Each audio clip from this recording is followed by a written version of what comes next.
거기로 치면 중국 동안입니다. 우리로 치면 서해안이에요. 그리고 산둥반도에도 있습니다. 이 원자로형이 작다 하다 보니까 프랑스 것도 있고 러시아 것도 있고 미국 것도 있고 우리나라 거를 베낀 것도 있고 복잡하거든요. 이렇게 세상 제일 원전 밀도, 인구 밀도도 그렇고 안전 못지않게 폐기물.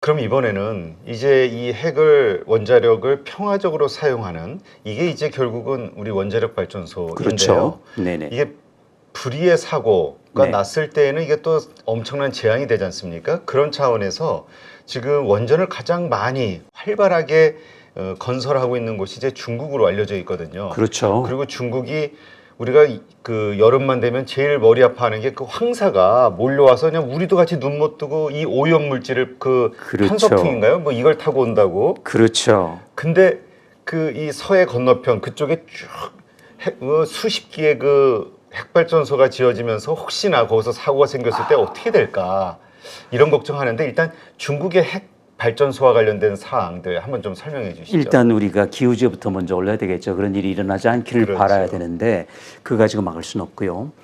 지금 중국이 물론 신재생, 태양광, 풍력도 무섭게 했지만은 이제 원전 굴기, 원자력 굴기, 핵 발전 굴기를 하고 있지 않습니까? 이게 무섭게 와가지고 어느 사이에 미국이 물론 아직까지는 91개 그리고 이제 조금 있으면 그 조지아에서 하나가 더 92개가 됩니다. 전에는 100기가 넘었는데요.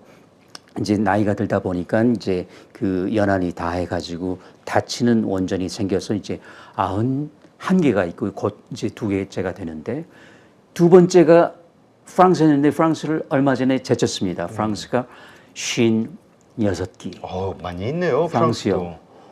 프랑스도. 저기 국가 전력의 3분의 1을 거기서 만드는데요. 그러니까 아주 대조적이죠. 독일은 지난 4월 15일 날 마지막 원전의 문을 닫혔지 않습니까? 근데 바로 건너편 이웃나라 프랑스는 완전 대조적이죠. 56기. 근데 중국이 57기입니다.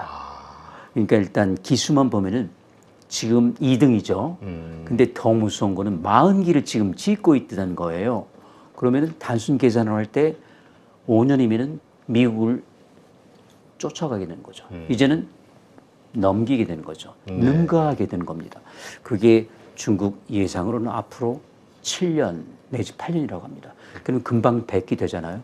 그런데 거기다가 또 지금 20기 증설 계획을 갖고 있거든요. 그리고 중국은 한다고 하면 하죠. 물론 네. 그때까지 시진핑 주석이 있을지 모르겠지만은 어쨌든 그러면은 약 제 예상으로는 지금부터 약 30년 우리가 그 탄소 중립을 이 이유 중에 하나가 탄소 중립이라고 합니다. 그러니까 우리가 또 막을 수는 없죠. 그렇죠. 200기가 된단 말이죠. 그게 언제냐? 지금으로 30년 이후 그러니까 2050년대란 말이죠. 자, 그런데 이게 물론 일부러 그러지는 않았겠지만은 이게 어디 있느냐? 거기로 치면 중국 동안입니다. 우리로 치면 서해안이에요. 그리고 산둥반도에도 있습니다. 산둥반도는 우리 한반도에 굉장히 가깝습니다. 만약이라도 후쿠시마 같은 사고가 났고 그리고 이제 후쿠시마 곧 방류하잖아요. 나면은 중국도 방류하지 않겠습니까? 저는 정말 그거 막으려고 했는데 제 역부족인 것 같고 이제 그 방류가 뭐 8월 이번 달엔 일어날 것 같습니다만 그러면 반나절이 안 걸려서 저기 바로 우리 서해안에 오게 됩니다. 어쨌든 간에 사고 나지 않기를 바라야 되는데 결국은 사고란 뭐죠? 확률의 문제고요. 일본 후쿠시마나 하더라도 사고 확률은 원자로 하나당 1000만 년에 한 번이었습니다. 1000만 년에 한 번이요. 네. 근데 그것도 맞죠. 세기가 한꺼번에 나와버렸잖아요. 그러니까 앞으로 3000만 년 동안은 안 일어난다는 거죠. 근데 그게 무슨 의미가 있어요? 아무런 의미가 없죠. 그렇죠. 사고 난 순간에 이거는 그 확률은 의미가 없는 거죠. 중국에서도 날 텐데 그럼 왜 그렇게 생각하느냐?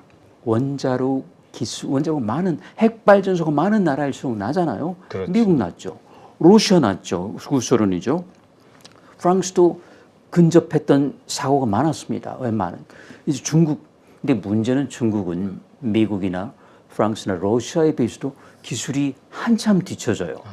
그야말로 우리나라 원자력 발전소를 베끼던 시절이거든. 제 실험실 와가지고 막 베껴갔거든. 그리고 자기네가 막 특허도 내버리고 중국 사람 있지 않습니까? 네네. 그렇게 해서 2류, 3류 기술을 갖고 이제 몸집이 갑자기 커진 거죠. 그러면은 사고가 일어날 수도 있다라고 합리적인 의심을 할 수 있고, 그거는 아주 저는 추론 자체가 합리적이라고 봐요. 그리고 이제 100기가 된다면 그럼 기본적으로 날 것인데 문제는 우리나라에서 굉장히 가깝다. 그리고 이 원자로형이 그 저기 잡다 하다 보니까 프랑스 것도 있고 러시아 것도 있고 미국 것도 있고 우리나라 거를 베낀 것도 있고 복잡하거든요. 이렇게 다양하다 보면은 사고 확률이 굉장히 더 높아져요. 이게 통일이 안 돼 있어서 규격이라든가. 맞습니다. 표준화가 돼 있으면은 사람을 한꺼번에 훈련해 가지고 이제 소위 교차근무 또는 이게 순환근무를 할 수 있는데 이거는 그게 안 된단 말이죠. 그러면 이제 정치돼 있으면은 자꾸 거기만 보게 되니까 이쪽 사고 났을 때 이쪽 인력을 끄집어 쓸 수가 없는 거죠. 이런 문제가 있어서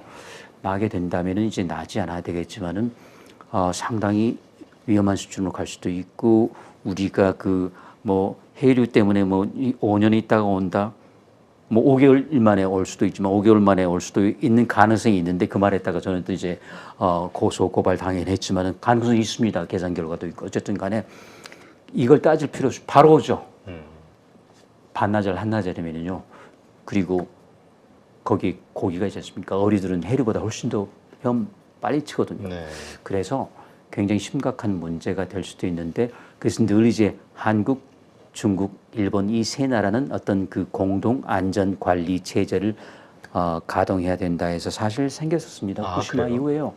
그런데 이게 말로만 무늬만 공동 체제지 정말 중요할 때 후쿠시마 사건 때 그 저기 레드라인이라고 하죠. 직통전화 다 망가졌어요. 지인들 연락도 안 되고. 그러니까 결국은 각자 도생이죠.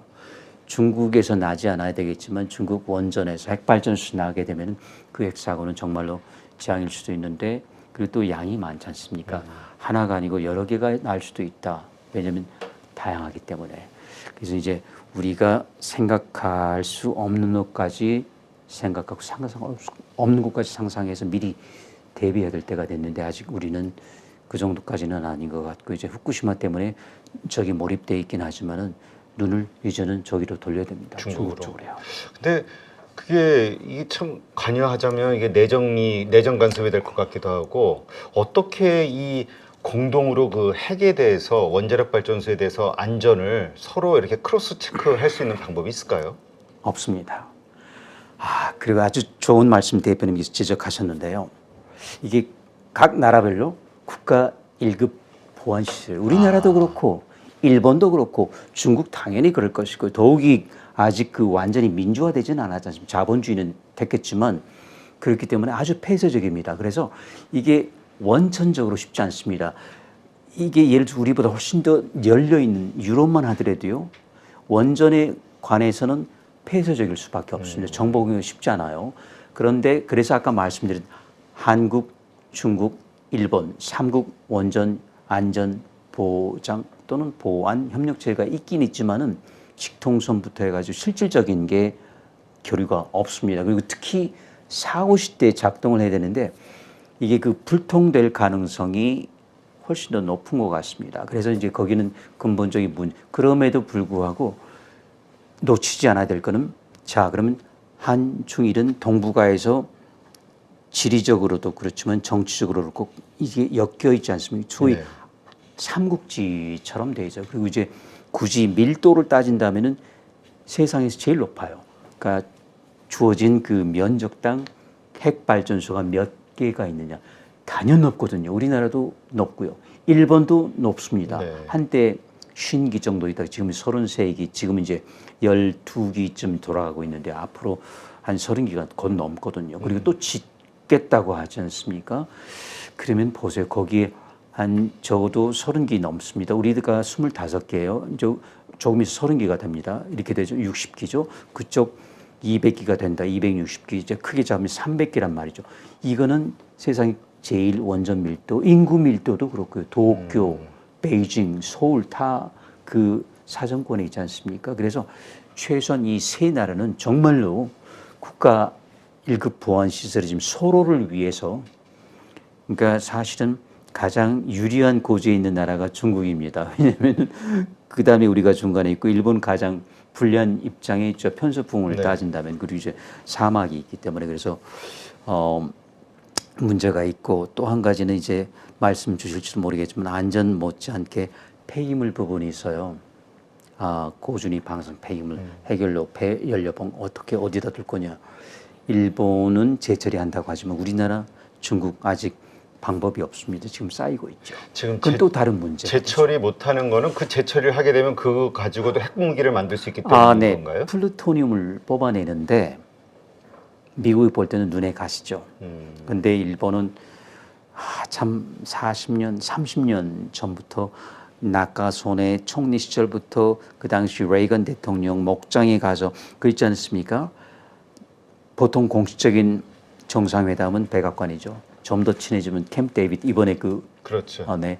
그 다음은 만약에 개인 목장이 있으면 레이건은 목장이 거기서 만나면 이제 아주 친근 정을 이제 강조하는 거죠.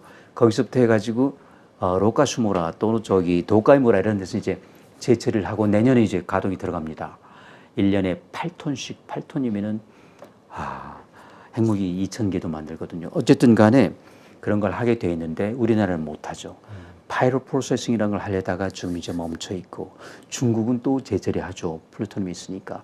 그래서 그런 점에서 뭔가 하나 정책을 정해 가지고 가야 되는 우리는 이러지도 못하고 저러지도 못하고 그러니까 이제 수수방관 정책이라고 하는 거죠.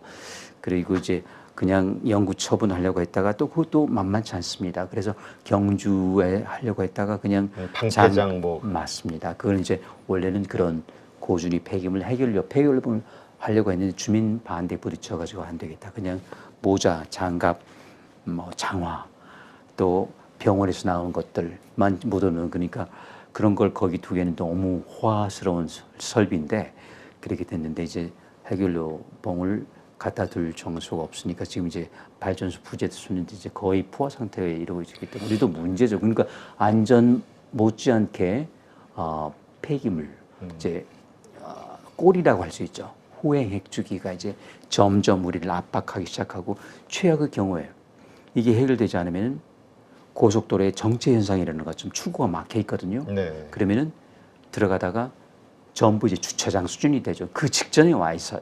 그러니까 이 출구를 뚫어줘야 되거든요. 제재를 하겠다. 용감하게 나서더니 그건 안 될 것 같고. 그러면 영구 처분하겠다. 그러면 이제 처리할 때가 있어야 되잖아요. 근데 그걸 찾는데 주민 반대로는 쉽지가 않고. 예. 그리고 주민 반대했을 때마다 그냥 보상 문화가 있어가지고 주민들께서도 웬만한 보상 아니면 이제는 안 되기 때문에 참 하세울릴 것 같습니다. 그러니까 뚜렷이 어떤 방도가 없고 그냥 발전소에다가 갖다 놓는데 보세요.